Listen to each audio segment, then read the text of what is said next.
ایک ہوتا ہے مجدد اور ایک ہوتا ہے متجدد۔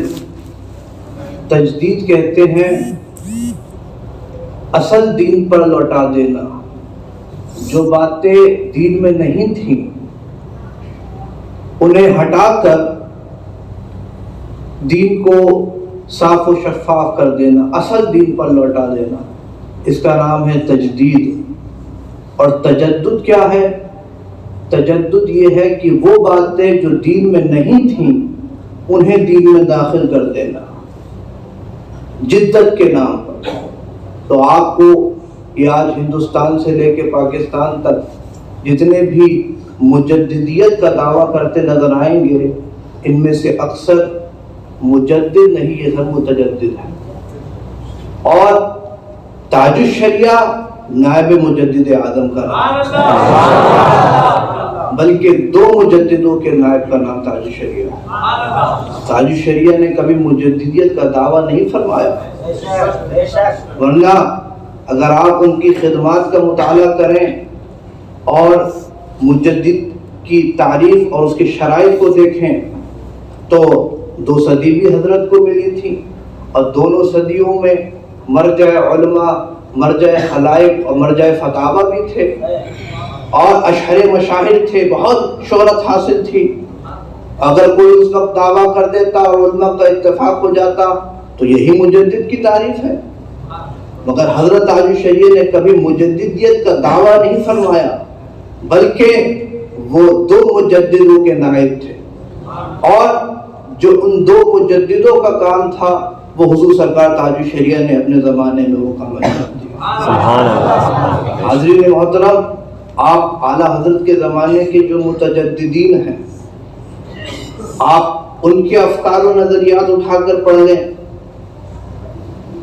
یہ مولانا عبد الباری فرنگی محلی، میں اس سے بحث نہیں کرتا، علماء کرام اگر اس تفصیل کو جانتے ہوں کہ وہ بعد میں انہوں نے توبہ کی یا رجوع کیا یا پھر رجوع سے پھر رجوع کر لیا، مگر بہرحال جو ان کی افکار و نظریات التحری الداری لحفوات عبد الباری کتاب میں مرقوم ہے، اس کو بنیاد بنا کر عرض کرتا ہوں کہ مولانا عبد الباری فرنگی محلی ہوئے، یہ مولانا عبد الماجد بدایونی ہوئے، مسٹر ابو الکلام آزاد، اور آپ کے یہ محمد علی، شوکت علی، یہ سب اس زمانے میں، یہ سب سیاسی علماء اور یہ سب متجددین، آپ ان کے افکار و نظریات اٹھا کر پڑھ لیں اور ان کے دلائل اٹھا کر پڑھ لیں، اور آج کے زمانے کے جو یہ سیاسی علماء، سیاسی مولوی ہیں اور متجددین ہیں، ان کے افکار و نظریات اٹھا کر پڑھ لیں، ان میں آپ کو کوئی فرق نظر نہیں آتا۔ اور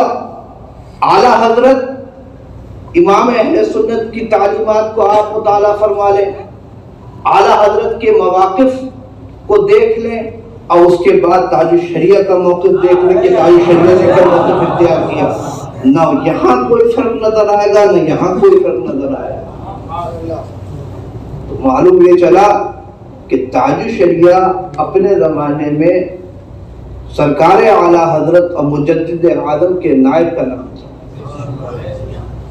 کبھی بھی حضرت نے اس سے سمجھوتا نہیں کیا۔ کیا کہا تھا ڈاکٹر اقبال نے؟ ہند میں حکمت دین کوئی کہاں سے سیکھے، نہ کہیں لذت کردار نہ افکار عمیق، اور خود تو بدلتے نہیں قرآن کو بدل دیتے ہیں، ہوئے کس درجہ فقیحان حرم بے توفیق۔ خود تو نہیں بدلتے مگر قرآن کو بدل دیتے ہیں فاسد تعبیر کر کے۔ مگر اعلیٰ حضرت مجدد اعظم اور مفتی اعظم اور ان کے نائب حضور تاج الشریعہ کا یہ مزاج نہیں تھا کہ دنیاوی مصلحت یا اپنے ذاتی اغراض و مقاصد و مفاد میں فاسد تعبیر کر کے قرآن کے احکام کو بدل دیں، نہ اصول میں تو کوئی کر ہی نہیں سکتا، نہ فروع میں۔ جب تک ضرورت، حاجت اور تعامل، دینی ضروری مصلحت اور ازالہ فساد مظلوم بظن غالب جو اسباب ستہ ہیں، ان کی زد میں جب تک کوئی مسئلہ نہیں آ جاتا تب تک احکام میں لچک نہیں آ سکتی، نرمی نہیں آ سکتی۔ تو حاضرین محترم، یہ ہمیں جو آج صحیح معنی میں مسئلہ کے اعلیٰ حضرت پر قائم رکھا ہے، یہ حضور سرکار تاج الشریعہ کی ذات۔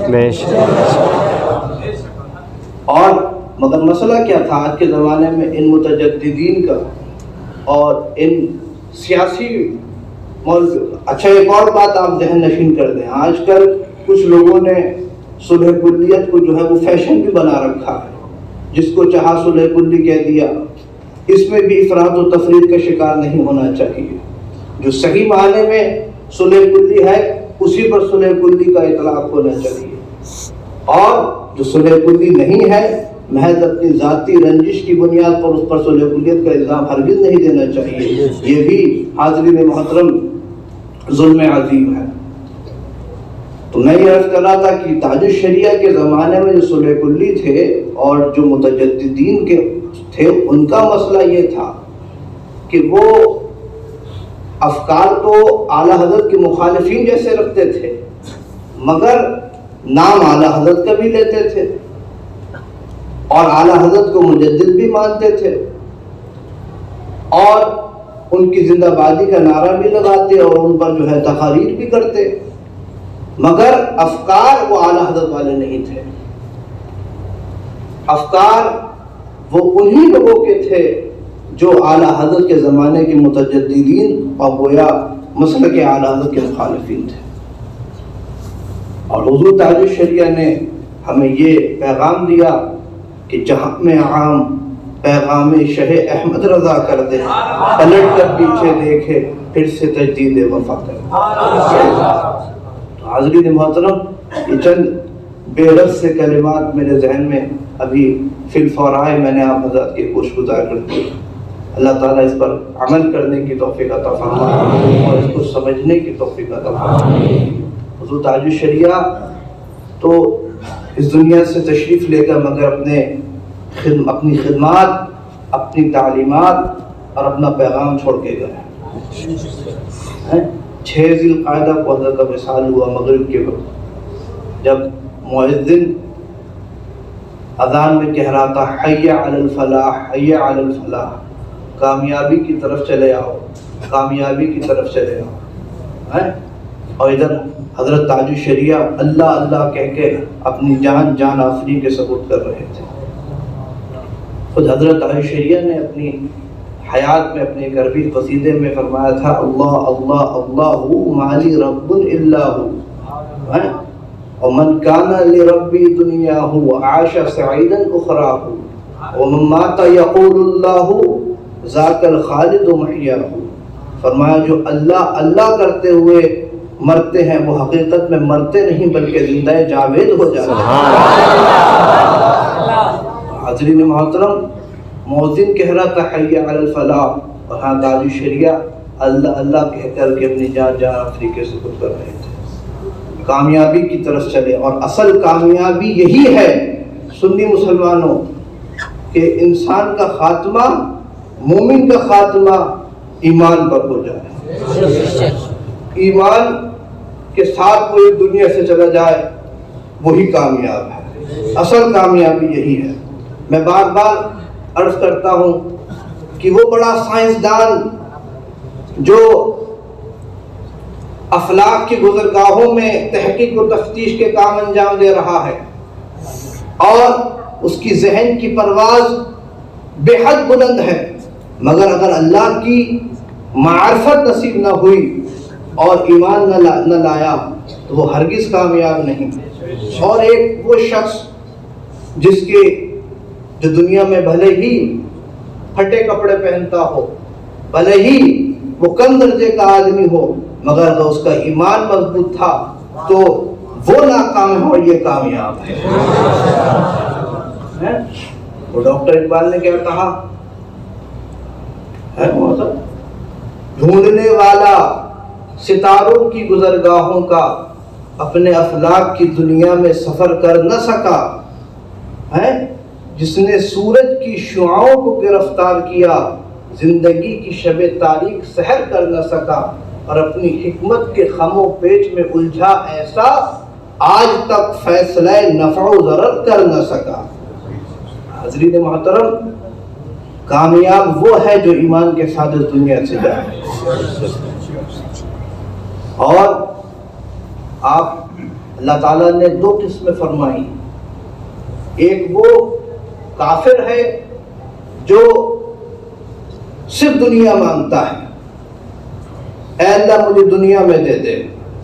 اللہ فرماتا ہے وَمَا لَهُ فِي الْآخِرَةِ مِنْ خَلَاقٍ وَمِنَ النَّاسِ مَنْ يَقُولُ رَبَّنَا آتِنَا فِي الدُّنْيَا وَمَا لَهُ فِي الْآخِرَةِ مِنْ خَلَاقٍ وَمِنْهُمْ مَنْ يَقُولُ رَبَّنَا آتِنَا فِي الدُّنْيَا حَسَنَةً وَفِي الْآخِرَةِ حَسَنَةً وَقِنَا عَذَابَ النَّارِ. کافر ہے وہ کیا کہتا ہے؟ اے اللہ مجھے صرف دنیا میں عطا فرما، مجھے دنیا دے دے. اللہ فرماتا ہے کہ دنیا تو مل جائے گی، وَمَا لَهُ فِي الْآخِرَةِ مِنْ خَلَاقٍ، مگر آخرت میں اس کا کوئی حصہ نہیں. اور مومن کی شان کیا ہے؟ مومن یہ دعا کرتا ہے ربنا آتنا فی الدنیا حسنۃ وفی الآخرۃ حسنۃ وقنا عذاب النار. اے اللہ مجھے دنیا میں بھی بھلائی عطا فرما اور آخرت میں بھی بھلائی عطا فرما اور جہنم کے عذاب سے مجھے محفوظ فرما. حاضرین محترم، تو یہ دنیا کیا ہے؟ یہ تو ایک دھوکے کا نام ہے. وَمَا الْحَيَاةُ الدُّنْيَا إِلَّا مَتَاعُ الْغُرُورِ. نہیں ہے دنیا کی زندگی مگر دھوکے کا مال، دھوکہ ہے. اور کیا فرمایا اللہ تعالیٰ؟ اَنَّمَا الْحَيَاةُ الدُّنْيَا لَعِبٌ وَلَهْوٌ وَزِينَةٌ وَتَفَاخُرٌ بَيْنَكُمْ وَتَكَاثُرٌ فِي الْأَمْوَالِ وَالْأَوْلَادِ. یہ دنیا کی زندگی یہ تو 5 چیزوں کا مجموعہ ہے. یہ کھیل کود ہے دنیا، اور کیا ہے؟ یہ زینت ہے، آرائش ہے. اور کیا ہے؟ یہ تفاخر ہے، ایک دوسرے سے بڑائی ظاہر کرنا. میں بڑا تو چھوٹا، بڑائی مارنا. اور کیا ہے؟ وَتَكَاثُرٌ فِي الْأَمْوَالِ وَالْأَوْلَادِ، اور مال اور اولاد میں ایک دوسرے سے مقابلہ کرنا ہے، سبقت کرنا ہے. تو حاضرین محترم، اصل کامیاب آدمی وہی ہے جو ایمان کے ساتھ اس دنیا سے رخصت ہو. اور انتم الاعلون ان کنتم مؤمنین، مسلمانوں تم ہی کامیاب ہو اگر ایمان رکھتے ہو. تاج الشریعہ اس آیت کریمہ کے مکمل طور پر مصداق نظر آتے ہیں. اللہ تعالیٰ نے انہیں دنیا میں بھی کامیاب فرمایا اور انہیں آخرت میں بھی کامیاب فرمایا. یہاں میں بھی کامیاب اور وہاں بھی کامیاب. تو حاضرین محترم، اللہ تعالیٰ سے دعا ہے کہ اللہ تعالیٰ ہم سب کو حضور تاج الشریعہ کے نقش قدم پر چلنے کی توفیق عطا فرمائے، مسلک اعلیٰ حضرت پر صحیح معنی میں عمل کرنے کی توفیق عطا فرمائے.